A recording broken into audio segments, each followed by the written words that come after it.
तो क्या आप भी कोलकाता से मुंबई या फिर मुंबई से कोलकाता के बीच यात्रा करने की सोच रहे हैं? तो आज की इस वीडियो में मैं आप सभी को बताने वाला हूं गीतांजलि एक्सप्रेस के बारे में, जो कि जोड़ती है कोलकाता के हावड़ा को मुंबई के छत्रपति शिवाजी महाराज टर्मिनस से, और वो भी टाटा नगर, बिलासपुर और नागपुर होते हुए। यात्रीगण कृपया ध्यान दें। तो नमस्कार दोस्तों, मेरा नाम है दीपक और आप देख रहे हैं ट्रेन समरी। आज की इस वीडियो में हम बात करने वाले हैं गीतांजलि एक्सप्रेस के बारे में, जो कि जोड़ती है हावड़ा को छत्रपति शिवाजी महाराज टर्मिनस से। और इस ट्रेन के बेसिक डिटेल्स कुछ इस प्रकार हैं। जब ये ट्रेन छत्रपति शिवाजी महाराज टर्मिनस से हावड़ा के लिए चलती है तो इस ट्रेन का नंबर होता है 12859, और जब ये ट्रेन हावड़ा से छत्रपति शिवाजी महाराज टर्मिनस के लिए चलती है इस ट्रेन का नंबर होता है 12860। और बड़ी बात यह भी है कि ये ट्रेन हफ्ते में 7 दिन चलती है, तो आपको इस चीज की टेंशन नहीं रहेगी कि ये ट्रेन आज चल रही है या फिर नहीं। जब गीतांजलि एक्सप्रेस CSMT से हावड़ा के लिए चलती है, ये ट्रेन अपने टाइम टेबल के अनुसार एक दिन 6 घंटे और 50 मिनट में अपनी दूरी तय कर लेती है, यानी कि 30 घंटे और 50 मिनट में। और जब गीतांजलि एक्सप्रेस हावड़ा से CSMT के लिए चलती है, ये ट्रेन अपने टाइम टेबल के अनुसार एक दिन 7 घंटे और 30 मिनट में दूरी तय कर लेती है, यानी कि 31 घंटे और 30 मिनट में। यानी कि ट्रेन नंबर 12859 जो ट्रेन CSMT से हावड़ा के लिए चलती है, उस ट्रेन की एवरेज स्पीड होती है 64 किलोमीटर पर आवर। और जब ये सेम ट्रेन हावड़ा से चलती है CSMT के लिए, इस ट्रेन की एवरेज स्पीड होती है 62 किलोमीटर पर आवर, यानी कि ट्रेन नंबर 12860। गीतांजलि एक्सप्रेस की मैक्सिमम स्पीड है 130 किलोमीटर पर आवर, और ये ट्रेन 1963 किलोमीटर की दूरी को तय करती है। ये ट्रेन 26 दिसंबर 1977 में लॉन्च की गई थी, यानी कि 26 दिसंबर 1977। Coach positions of Gitanjali express. यदि हम बात करें गीतांजलि एक्सप्रेस के कोच पोजीशंस की, तो सबसे पहले मैं आप सभी को बताना चाहूँगा ट्रेन नंबर 12859, यानी कि जो ट्रेन CSMT से हावड़ा के लिए चलती है, उस ट्रेन के कोच पोजीशंस की बात कर लेते हैं। तो उस ट्रेन के कोच पोजीशंस कुछ इस प्रकार हैं। इस ट्रेन में सबसे पहले एक HCP होता है, यानी कि higher capacity parcel van. Then उसके बाद इस ट्रेन में एक जर्नल कोच होता है।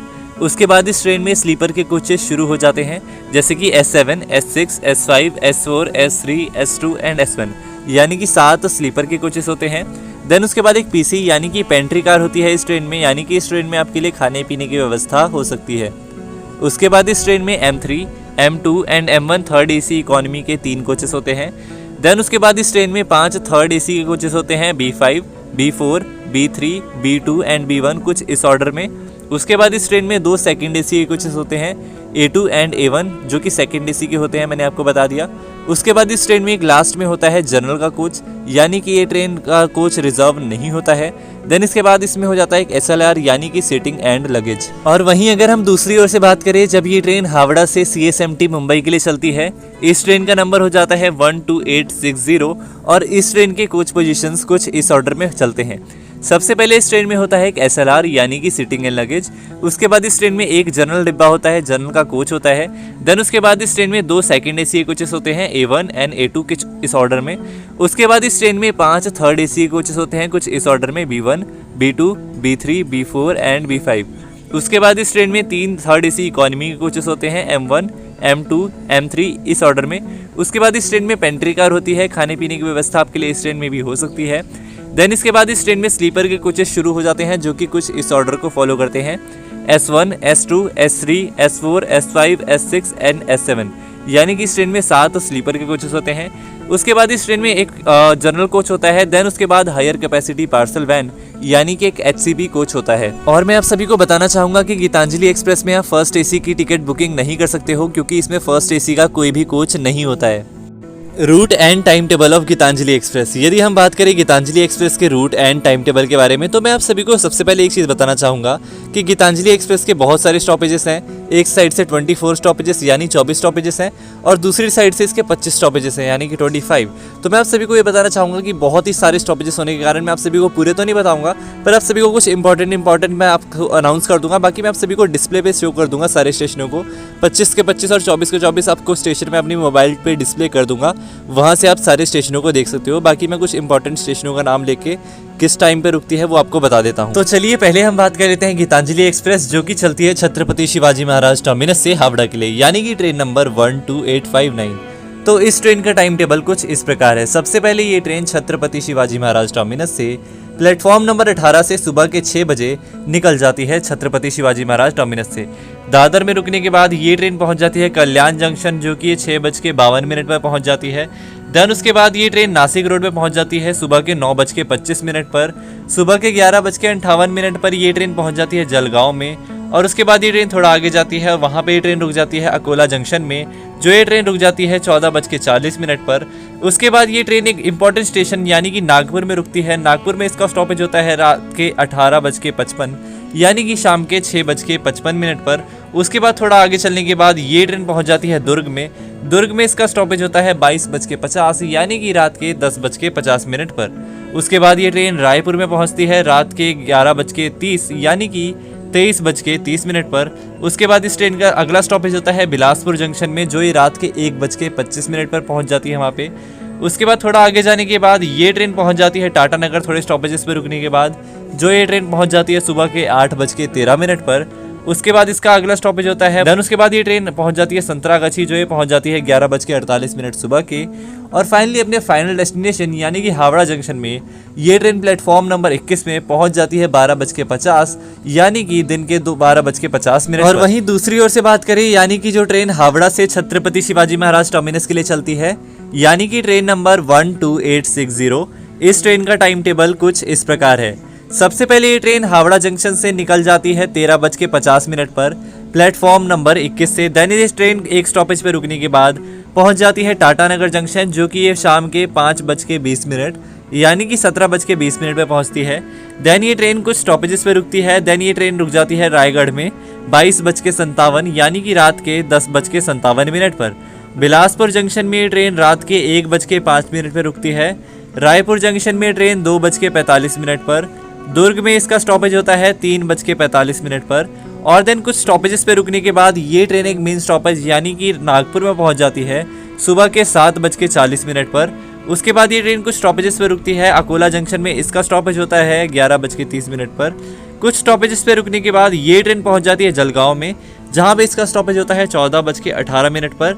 नासिक रोड में इसका स्टॉपेज होता है 17:05 यानी कि शाम के 5:05 पर। कल्याण जंक्शन में इसका स्टॉपेज होता है 20:02 यानी कि रात के 8:02 पर। और फाइनली दादर में रुकने के बाद ये ट्रेन पहुंच जाती है छत्रपति शिवाजी महाराज टर्मिनस अपने फाइनल डेस्टिनेशन पर प्लेटफॉर्म नंबर 15 पर रात के 21:20 यानी कि 9:20 पर। और अब हम बात करें अगर फेयर्स ऑफ गीतांजलि एक्सप्रेस यानी कि गीतांजलि एक्सप्रेस के किराए की, कि गीतांजलि एक्सप्रेस में कितना किराया लगता है छत्रपति शिवाजी महाराज टर्मिनस और हावड़ा के बीच में।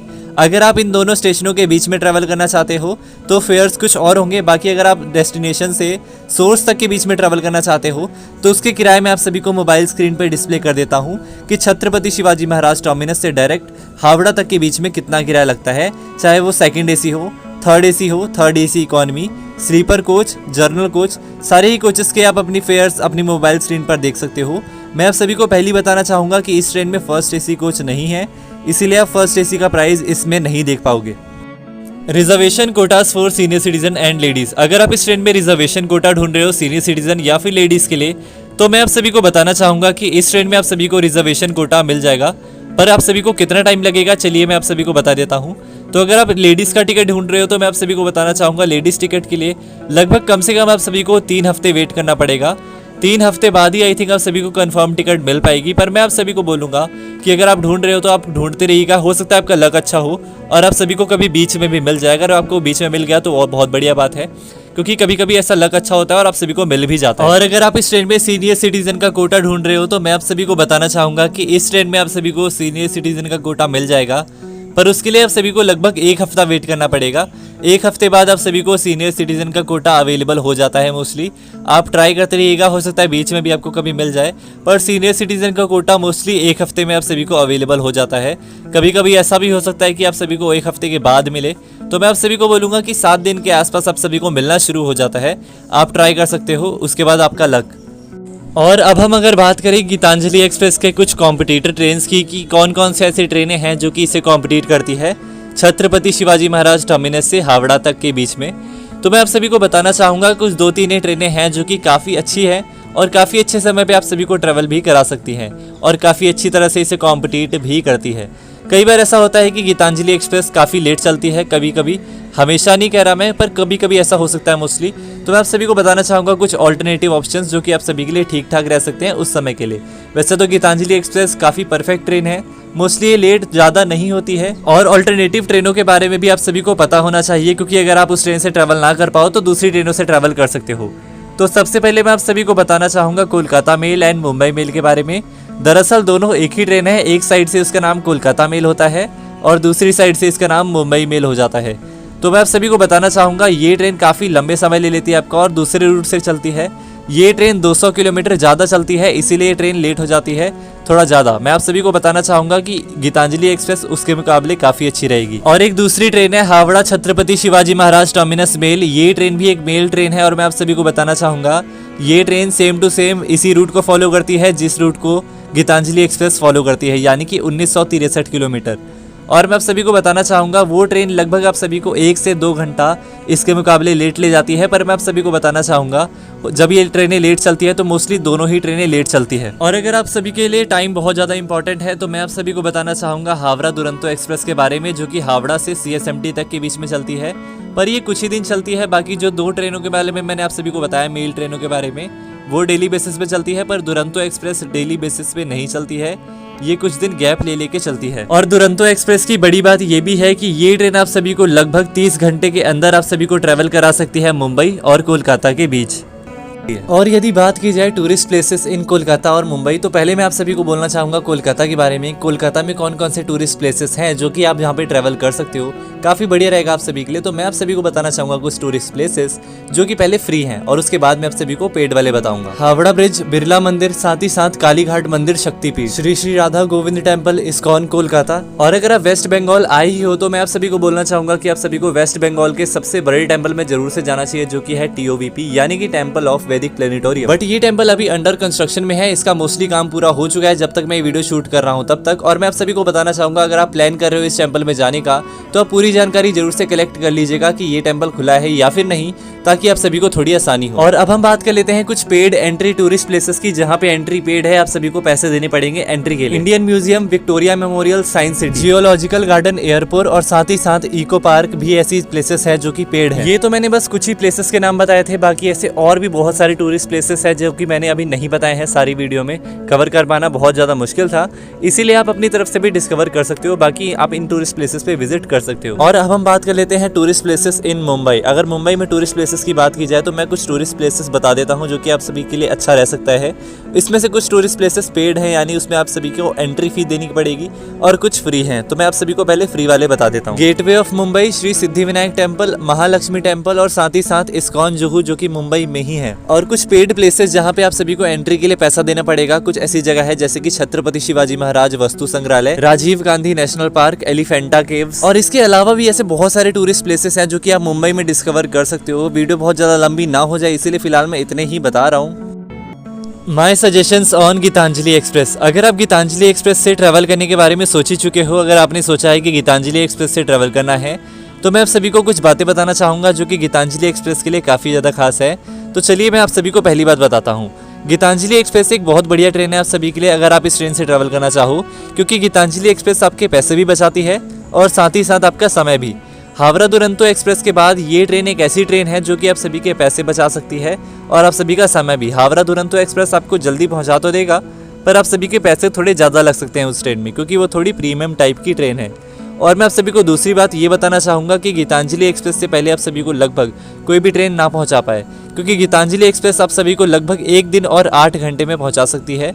बाकी अगर वहीं दूसरी ओर बात की जाए कोलकाता मुंबई मेल या फिर हावड़ा और CSMT मेल के बारे में, तो वो ट्रेनें आप सभी को थोड़ा लेट पहुंचाएगी। जैसे कि मैं आप सभी को बताऊं, कोलकाता में लगभग एक दिन और 13 घंटे ले सकती है। बाकी ट्रेनें और होगी जो कि आप सभी के लिए थोड़ा टाइम ले पर मैं आप सभी को बताना चाहूँगा लगभग इस ट्रेन से आप सभी के 2 से 5 घंटे बच सकते हैं अगर ये ट्रेन अपने सही समय पे चले। अगर ट्रेन अपने टाइम टेबल के अनुसार चले तो काफ़ी अच्छे समय में पहुंच जाएगी, पर अगर लेट हो तो आप सभी को पता ही है इंडियन रेलवे का क्या हाल रहता है। दूसरी बात ये बोलना चाहूँगा, अगर आप सभी के लिए समय महत्वपूर्ण है और पैसा भी आप सभी को बचाना है, तो मैं आप सभी को बोलना चाहूँगा कि आप गीतांजलि एक्सप्रेस से ट्रैवल कर सकते हो। पिछले 7 दिन की प्रीवियस डिटेल देख के कि पिछले 7 दिन में इस ट्रेन ने कैसा परफॉर्मेंस किया है, कि ये ट्रेन सही टाइम पे पहुंची है या फिर नहीं। और आप दूसरी ट्रेनों को भी कंपेयर कर सकते हो, जैसे कि कोलकाता मुंबई मेल या फिर हावड़ा CSMT मेल। अगर वो ट्रेन लेट नहीं हुई है और ये ट्रेन लेट हुई है तो मैं आप सभी को बोलूँगा कि इस ट्रेन से आप ट्रैवल कर सकते हो। अगर ये ट्रेन कम से कम 1 घंटा लेट हुई है तो आप इस ट्रेन में ट्रैवल कर सकते हो, क्योंकि ये ट्रेन आप सभी को उन ट्रेनों से लगभग पहले पहुंचा देगी। और आशा करता हूँ इस वीडियो में दी जानकारी आप सभी को पसंद आई होगी। वीडियो में दी जानकारी पसंद आई हो वीडियो को लाइक और चैनल को सब्सक्राइब कर लेना, क्योंकि मैं आप सभी के लिए ऐसी ट्रेन रिलेटेड वीडियोस लाता ही रहता हूँ। और कमेंट करके बताइए कि नेक्स्ट वीडियो आप सभी को किस ट्रेन के ऊपर चाहिए। जिस ट्रेन के सबसे ज़्यादा कमेंट्स होंगे उस ट्रेन के ऊपर अगली वीडियो बन जाएगी।